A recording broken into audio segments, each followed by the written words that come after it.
மும்பையின் குடிசைவாசி to Perth standing ovation. எளியவனின் சரித்திர வெற்றி. இன்று நாம் இன்னொரு புதிய கதையை உருவாக்கி இங்கிருந்து உலகிற்கு பகிரப் போகிறோம். பூர்வ குடிகளான நூங்கார் பழங்குடிகளின் இந்த கோஷத்துடன் தான் பெர்த் டெஸ்ட் தொடங்கியது. அவர்களின் வார்த்தைப்படியே பெர்த்தில் ஜெய்ஸ்வால் தன்னுடைய ஆட்டத்தின் வழி எளியவனின் எழுச்சியாக ஒரு புதிய கதையை உருவாக்கியிருக்கிறார்.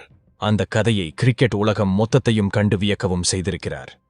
நாளுக்கு நாள் புதிதாக பரிணமித்துக் கொண்டிருக்கும் பெர்த் பிட்சில் ஜெய்ஸ்வால் 161 ரன்களை அடித்து இந்தியாவை வலுவான நிலையில் அமர்த்தியிருக்கிறார்.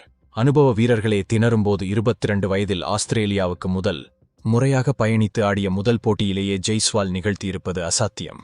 முதல் இன்னிங்ஸில் பொறுமையே இல்லாமல் அவசர கோலத்தில் ஒரு ஷாட்டை ஆடி ஜெய்ஸ்வால் கல்லியில் கேட்சான போது அத்தனை ஆத்திரமாக இருந்தது. திறமை இருந்து அதை சரியாக களத்தில் வெளிப்படுத்த மறுக்கிறாரா எனும் ஆதங்கம் எழுந்தது. ஆனால் மனதின் ஒரு ஓரத்தில் ஜெய்ஸ்வால் மீது ஒருவித நம்பிக்கையும் இருந்தது. அவரின் ஆரம்பகால வாழ்க்கையும் கிரிக்கெட்டுக்குள் அவர் மேற்கொண்டு வரும் பயணமும் தான் அந்த நம்பிக்கைக்கு காரணம்.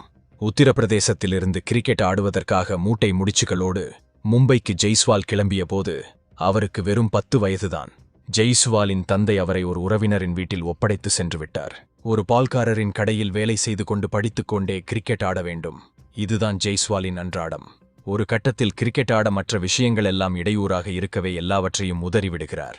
மும்பையில் உள்ள ஆசாத் என்கிற ஒரு கிரிக்கெட் மைதானத்தின் வெளியே மைதான பராமரிப்பாளர்கள் தங்கும் குடிசையிலேயே தங்கி இன்னும் தீவிரமாக கிரிக்கெட் பயிற்சியை மேற்கொள்கிறார். ஜெய்ஸ்வால் குடிசையில தங்கி ஆடுறது கஷ்டமா இருந்தா ஊருக்கு வந்துரு என பெற்றோர்கள் அழைக்க, இனி ஊருக்கு வருவதாக இருந்தால் ஒரு சாதித்த பிளேயராகத்தான் வருவேன் என அந்த வயதிலேயே உறுதியாக கூறியிருக்கிறார். அந்த உறுதிதான் பானிபூரி கடையில் வேலை பார்த்துக் கொண்டே அவரை கிரிக்கெட் ஆடவும் வைத்தது. பள்ளிகளுக்கு எதிரான போட்டிகளில் சாதித்து அண்டர் 19 கிரிக்கெட்டுக்கு அறிமுகமாகி IPLலில் தடம் பதித்து மெதுமெதுவாக நகர்ந்து இப்போது இந்திய அணியில் இணைந்திருக்கிறார். கடினமான சூழல்கள் மட்டுமே உறுதியான மனிதர்களை உருவாக்கும். ஜெய்ஸ்வால் வீதியிலிருந்து வந்தவர். அவர் மனத்திடத்தை வலுவாக்கக்கூடிய எல்லாவற்றையும் எதிர்கொண்டிருக்கிறார். அதனால்தான் அவரால் பெர்த்தில் நடுபிட்சில் நின்று கொண்டு வேகம் தீர ஓடி வந்த ஸ்டார்க்கை நோக்கி, உங்களின் வேகம் போதவில்லை என கூற முடிகிறது. வறுமையின் பிடியிலிருந்து வந்த எல்லாருக்குமே வெற்றிக்கான பசி எப்போதுமே தீராது. ஒரு வெற்றி, ஒரு நிறைவான செயல் என இத்தோடு போதும் என எதுவுமே திருப்தியை கொடுக்காது. அடுத்தடுத்து வெல்வதற்கு என்ன செய்ய வேண்டும் என்பதை நோக்கிதான் முழு கவனமும் இருக்கும். ஜெய்ஸ்வாலின் ஆட்டத்திலும் அணுகுமுறையிலும் இந்த குணாதிசயத்தை கண்கூடாக பார்க்கலாம். சில மாதங்களுக்கு முன்பு வங்கதேசத்துக்கு எதிரான டெஸ்ட் போட்டியில் ஆட இந்திய அணி சென்னை வந்திருந்தது. 4ஆம் நாளின் உணவு இடைவேளையின் போதே போட்டி முடிந்துவிட்டது. இரு அணியின் வீரர்களும் பேட்டிகளை கொடுத்துவிட்டு கலைய தொடங்கிவிட்டனர். ரசிகர்களுமே மைதானத்திலிருந்து கிளம்பிவிட்டனர். ஆனால் ஜெய்ஸ்வால் போட்டி முடிந்த 15வது நிமிடத்தில் பேடை கட்டிக்கொண்டு ஒரு த்ரோவரோடு வலை பயிற்சிக்கு வந்துவிட்டார். அடுத்த 1 மணி நேரத்துக்கும் மேலாக வெறும் மைதானத்தில் அவர் மட்டுமே பயிற்சி செய்து வந்தார். மைதானத்திலிருந்து கிளம்பிய அணியின் பேருந்தில் கடைசி ஆளாகத்தான் ஏறினார். இத்தனைக்கும் அந்த டெஸ்டில் ஜெய்ஸ்வால் நன்றாகத்தான் ஆடியிருந்தார். ஹசன் மெஹமத் என்ற ஒரு பவுலர் முதல் இன்னிங்ஸில் 5 விக்கெட்டுகளை வீழ்த்தியிருந்தார்.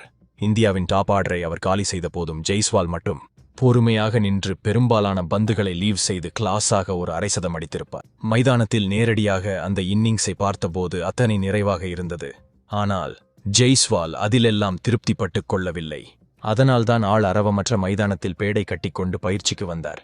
இந்த விஷயங்கள்தான் முதல் இன்னிங்ஸில் அவர் சொதப்பிய போதும் 2வது இன்னிங்ஸில் அவர் எதையோ செய்து விடுவார் எனும் நம்பிக்கையை கொடுத்தது. முதல் இன்னிங்ஸில் அவரிடம் ஒரு அதீத ஆர்வம் இருந்தது. சீக்கிரமே ஒரு தீர்க்கமான ஷாட்டை ஆடி பவுலர்கள் மீது அழுத்தத்தை ஏற்ற வேண்டும் என நினைத்தார். அதனால்தான் எதிர்கொண்ட 8வது பந்திலேயே தவறான ஷாட்டை ஆடி அவுட் ஆகி வெளியேறினார். தான் செய்த தவறை உணர்ந்து தன்னுடைய ஆட்டத்தை தகவமைத்துக் கொள்ள ஒரே ஒரு இரவே போதுமானதாக இருந்தது.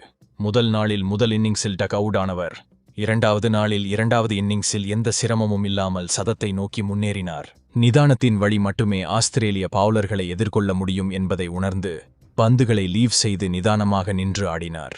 Round the wicket, over the wicket, திடீர் பவுன்சர், திடீர் யார்க்கர் என ஆஸ்திரேலிய பவுலர்கள் எப்படி மாறி மாறி வீசினாலும் ஜெய்ஸ்வாலை கட்டுப்படுத்தவே முடியவில்லை. ஸ்டார்க், ஹேசல்வுட் இருவரின் அனுபவத்தையும் கணக்கிட்டால் கிட்டத்தட்ட 400 டெஸ்ட் இன்னிங்ஸ்களில் இருவரும் ஆடியிருப்பார்கள். ஜெய்ஸ்வால் கடந்த ஆண்டுதான் டெஸ்டில் அறிமுகமானார். அதிகபட்சமாக கிட்டத்தட்ட 30 டெஸ்ட் இன்னிங்ஸ்களை ஆடியிருப்பார். ஸ்டார்க், ஹேசல்வுட் ஆகியோரின் அனுபவத்தின் முன் ஜெய்ஸ்வால் ஒன்றுமே இல்லை. ஆனால் அவர்களை ஜெய்ஸ்வால் ஆளுமையோடு எதிர்கொண்ட விதம் இருக்கிறதே, அதை வார்த்தைகளில் வர்ணிக்க முடியாது. அதுவும் ஹேசல்வுட் பந்தில் 6 அடித்து சதத்தை எட்டிவிட்டு ஹெல்மெட்டை கழட்டியிரு கைகளையும் மேலே உயர்த்திய அவர் கொண்டாடிய சித்திரம் பெரும் ஊக்கத்தை அள்ளிக் கொடுத்தது.